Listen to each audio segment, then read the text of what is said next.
Right, so hello everyone and welcome to another sort of introductory chat today. I'm delighted to say that we've got Hugo with us, Hugo van Loren. Hugo, is that right? Did I say your surname, Hugo? Yeah, sounds about good. Thank you so much. Because I've known you quite a long time. So Hugo can only be described as an entrepreneur and pioneer in the dental laboratory industry.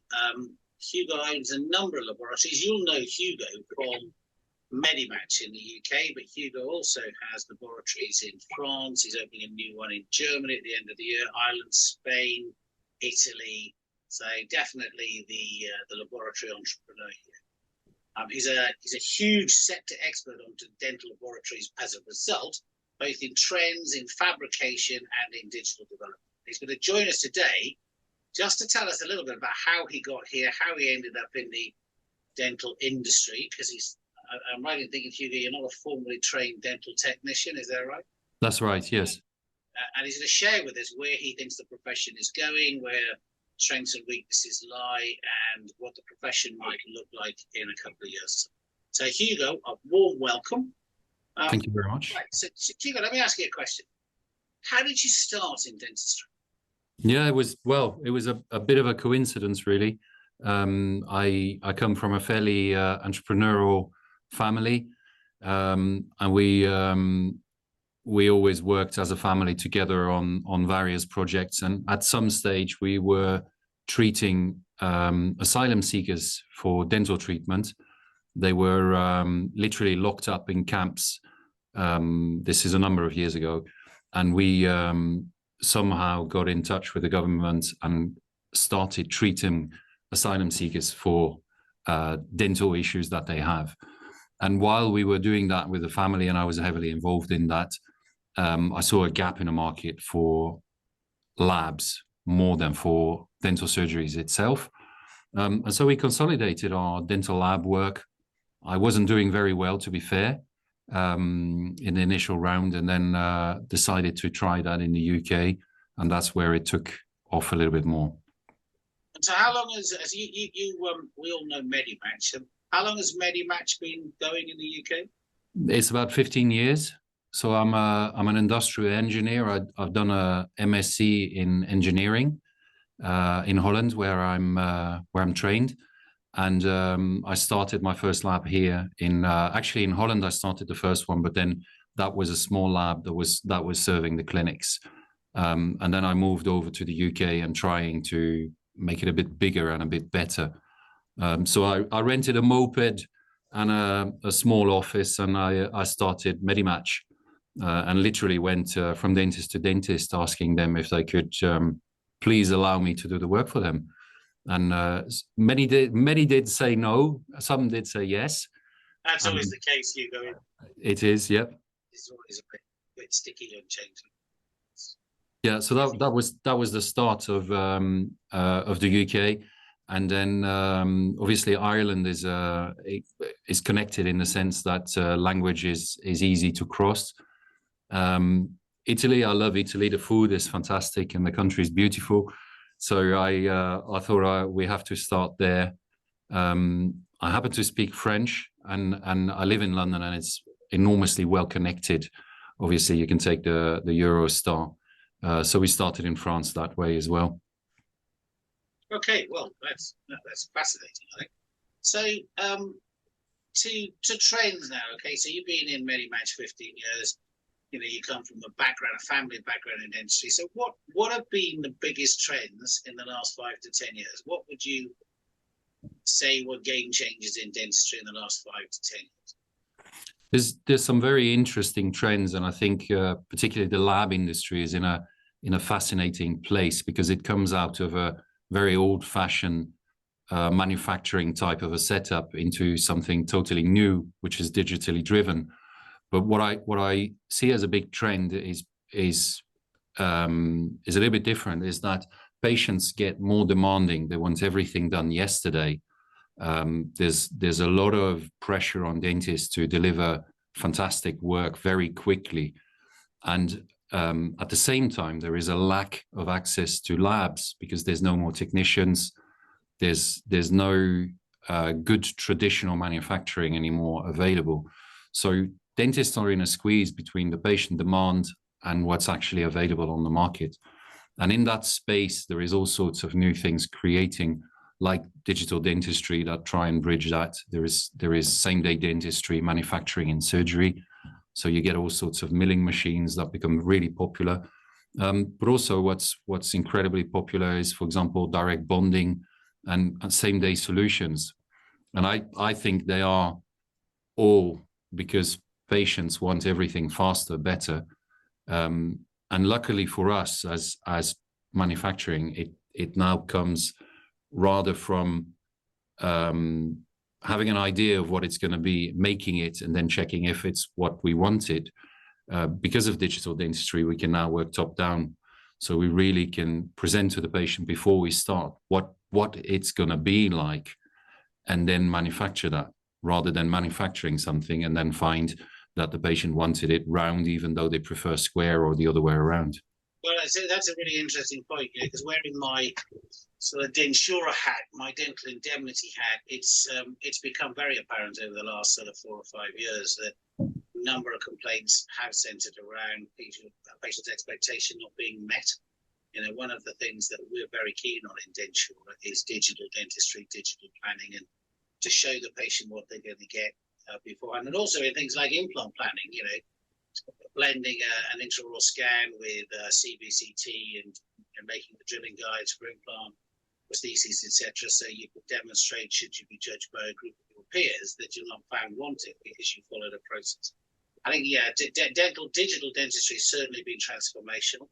Why do you think then, if digital dentistry really is transformational, and I know because as a dentist, I'm fully digital, but I'm interested. So, somebody told me recently, I don't know if this is right, but less than 10% of the dental population today have an intraoral scanner. Firstly, is that right? Because I know you sell a lot of scanners, and it's a business. But is it 10%? Is it not 10%? Is it 50%? What is it? It's an interesting question, and really, I think there's something strange about the quantity of scanners in surgery. So we can ask how many scanners there are in surgery, and I think you're right, it's about 10-15% probably. But what's more interesting is that a lot of scanners aren't used. So I think that a portion of scanners aren't used, then a portion of scanners are used product specifically. So Invisalign, for example, have done an amazing job at using scanners, convincing dentists to use scanners. But then there is a portion of those scanners that are product specific that are then not used for other products. So there's something strange about the number, how many scanners there are. It's not unusual for us to, for example, find that a scanner is only used for Invisalign, or a scanner is used for Invisalign and only private. Yet for an NHS patient, an impression would be taken.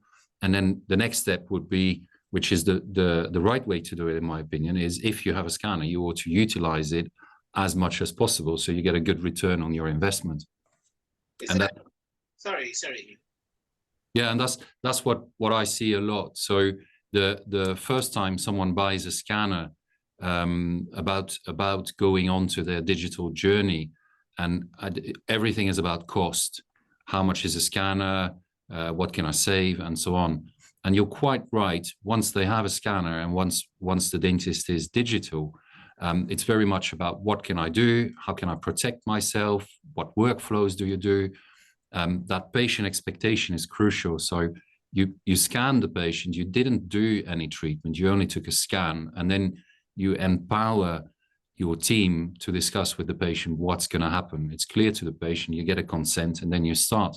And that in itself, I don't think you can express that in a monetary value, because it protects you as a dentist so much against any form of litigation, but also your treatment is clear. Your plan is clear, the outcome is clear. If something then goes wrong, it's a totally different story than if you say to a patient, I'm going to change your life.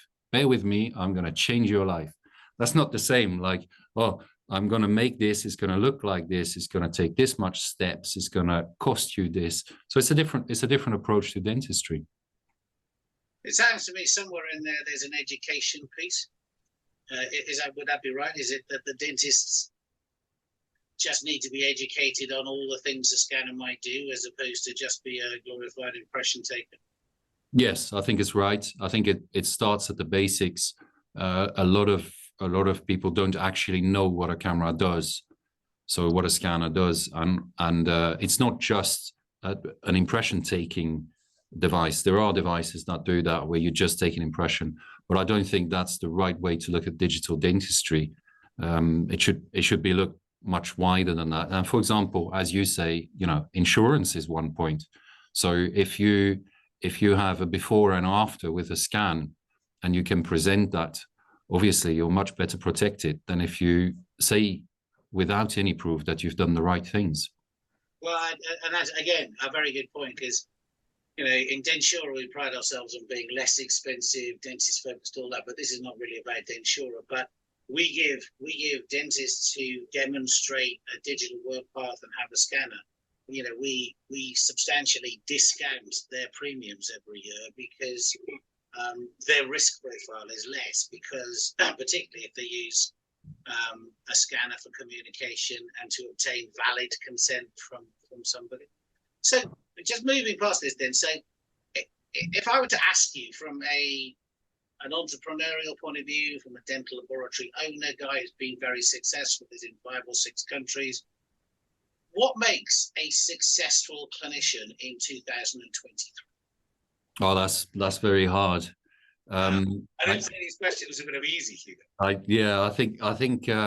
think in general, and this is my own view on trying to do business, I think having focus is one of the most important points you can have in business. And I'm quite sure it's the same for dentists. So now, I think if you're good at something, you need to do that. So I find that some dentists, for example, are going very broad, and they try to do all sorts of products and all sorts of things, and they do the full scale of restorations, whereas I don't think it's necessary. There's plenty of patients around, and if you like to do something, you should focus on what you like to do and what you're good at doing. And that might be dentures. There's practices doing, good money, having good practices, having happy lives out of dentures, or it might be implants.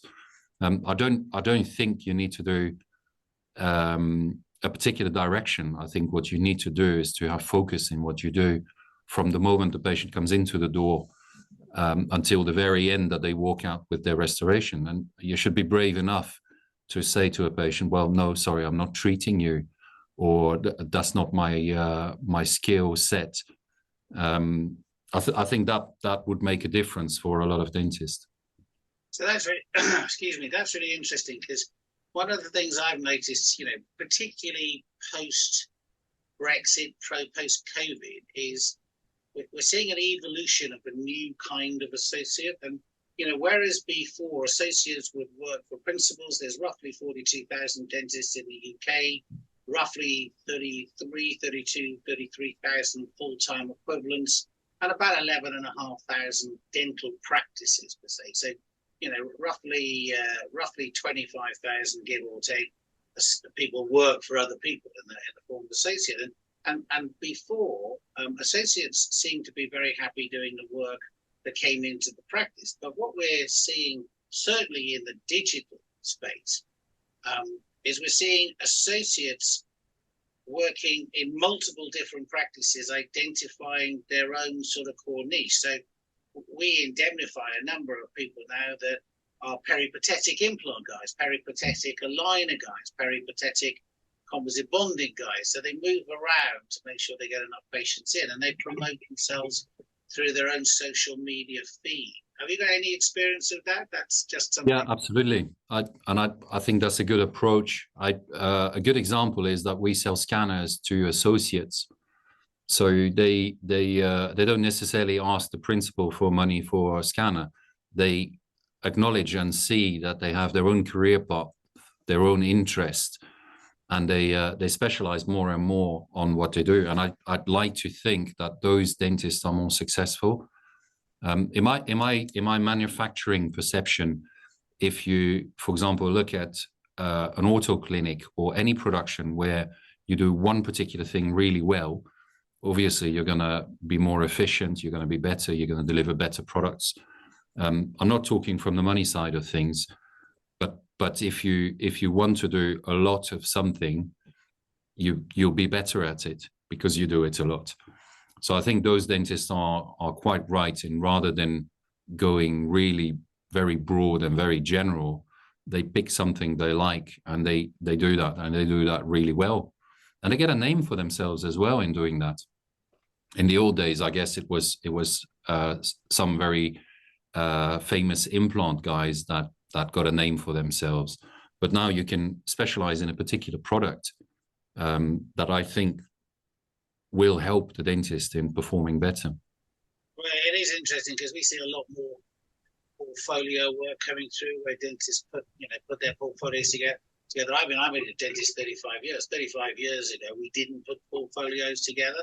We just accepted patients, took referrals. But now there's a lot more case presentation portfolio stuff, which I think is really good. Because if you want to do this kind of work, you need to showcase it. You need to actually invest in yourself to convince colleagues to refer to you, or to give patients the confidence and trust to be able to trust you. It's also interesting seeing portfolio work as an indemnifier allows us also to get confidence that clinician knows what they're doing in that particular field and hasn't just been on a half-day course to learn about aligners or implants. I think those days are pretty much gone.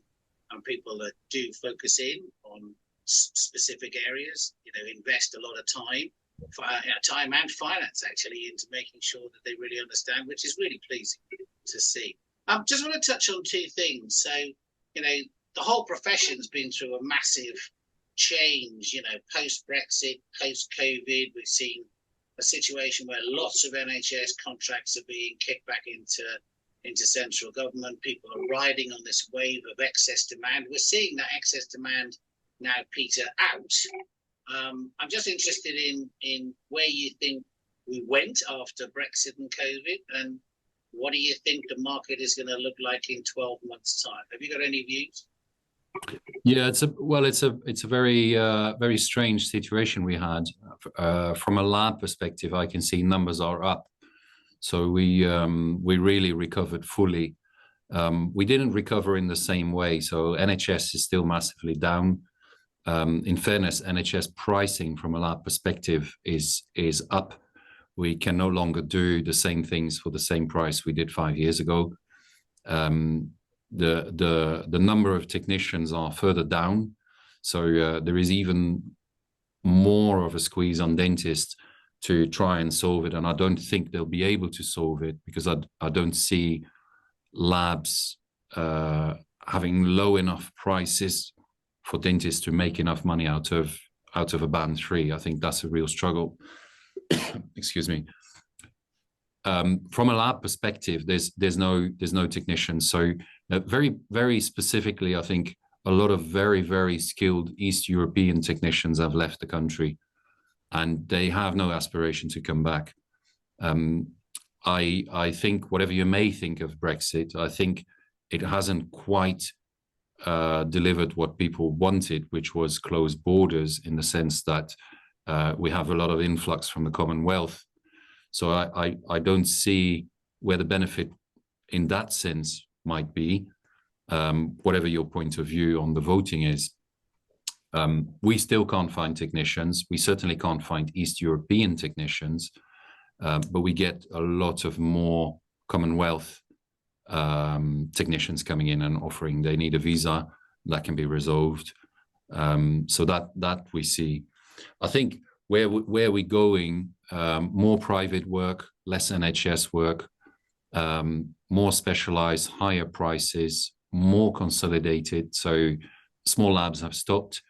I'm sorry to say that a lot of lab owners are middle-aged or close to retirement, and they didn't see the point in continuing after COVID. They were demotivated before, and they were certainly demotivated after COVID. Not everybody got paid. So I know from our side that within COVID, we it was a real hassle to get the bill paid. And obviously, when you come out of it, you wonder why you would want to do it. Where we are a little bit different. But if you're relative small lab close to retirement age, she would close. So those guys have all disappeared. And I'm sorry to say guys, but they are mostly guys. So, and was that right in thinking? As I heard that there was a figure that something like 25% of laboratories didn't reopen. Is it as much as that? I don't know. I really don't know. I don't have exact number of how many labs there are.